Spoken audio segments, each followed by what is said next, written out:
So, pleasure finally meeting you, Eric. I know we chatted. Likewise. Thank you. I know we chatted like, about a year and a half ago. You were doing press for Space Jam, and you've had a busy run. I mean, you've got your clothing line, Retro Kid, which you're a co-founder of. Oh, you mean this? This one Yeah, right here, right close here? up. Look at that, Mr. This is Dress Up. dropping this Thursday, and it's a CBC official collection. So now that I'm part of the family, it's only fitting.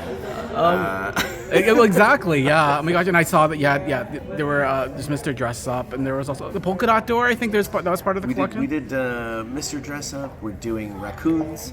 I think we're doing some more beachcomber stuff. Oh, so classics. stay tuned. Which is the name of my show, by the way.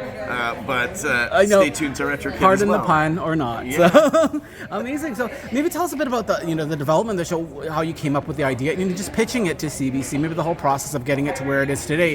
It looks amazing. I saw a couple episodes. Fascinating Awesome. stuff. Thank you. Yeah. Well, this production company in Toronto called Fathom Film Group, in conjunction with CBC and CBC Gem, approached me to be the host of this show, which is a 6-episode miniseries on a deep dive into cartoons and how they shaped us, as young adults and kids, and even grown adults. Looking back, you're gonna see some of the subjects that we uncover, and might not even think that was happening.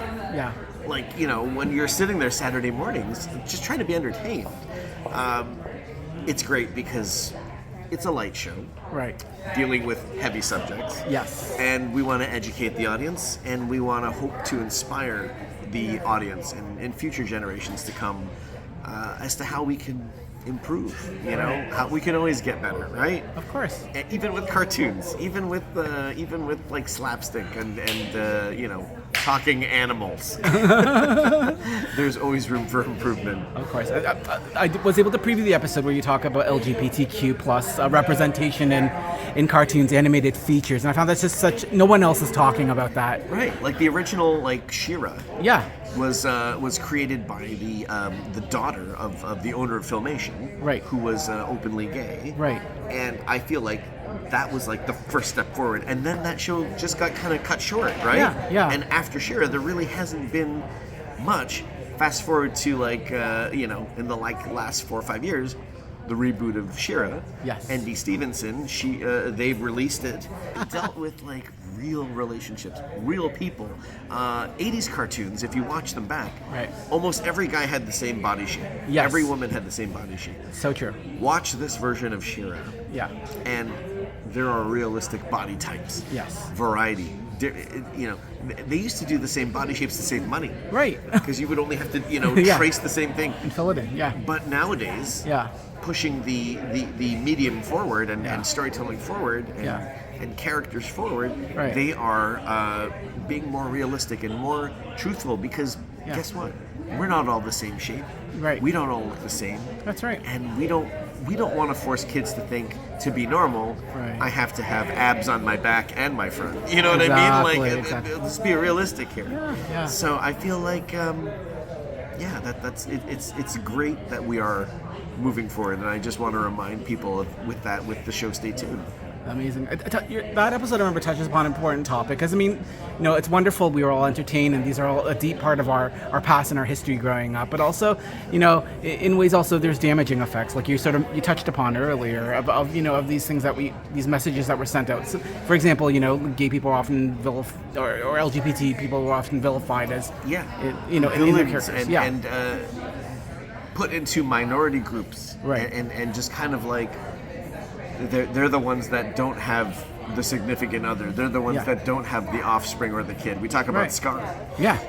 And he has a physical defect. You know what I mean? And that is just so interesting that was okay, this is how we're going to depict someone of a minority group, someone with a disability, someone that is not the picture perfect person or part of the picture perfect family. Yeah. And vilify them. I just like how the tables have turned, where now we're celebrating the villains as heroes, like something with Harley Quinn. Oh my God, so true. You know what I mean? Yeah. So I feel like, again, we're changing the scope of things, and I play Marvin the Martian. He's my favorite character. Exactly. Does he have a gladiator dress on? Yes. Is he effeminate? Sure. Yeah. But he is so fun to play. Exactly. And And think about this. In the entire run of Looney Tunes, we're talking 40 original years. Right. Marvin only really had 4 or 5 cartoon shorts.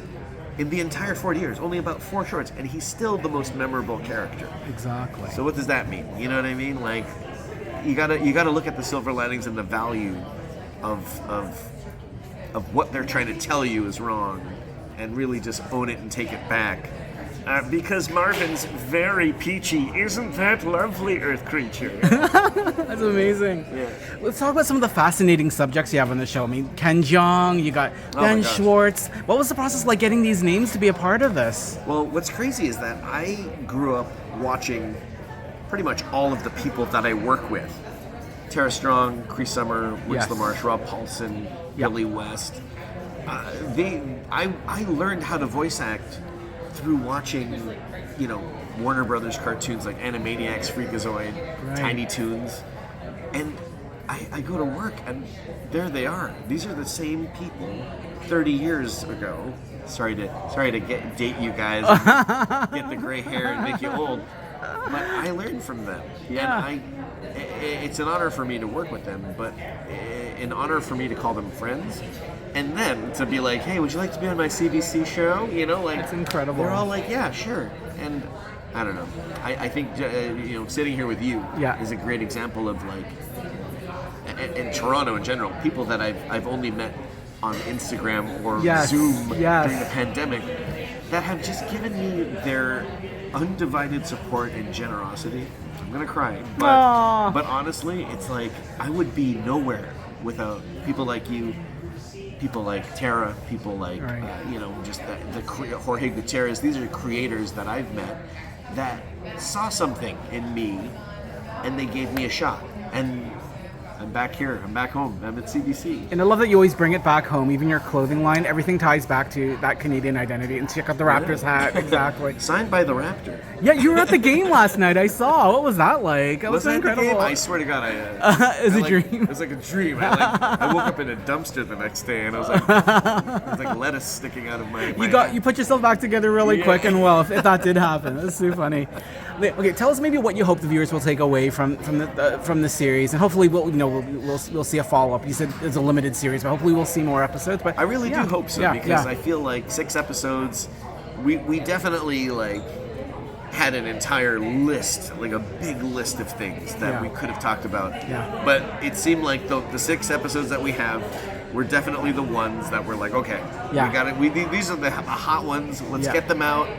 And then we can continue. We can do a continuation of even those ones. Exactly. 22 minutes, I don't think is a isn't long enough. time. Yeah, definitely not a long time. But it is a great way to just punch you with the subject, have you think about it, move on to the next one. And I really do hope that it drives conversation.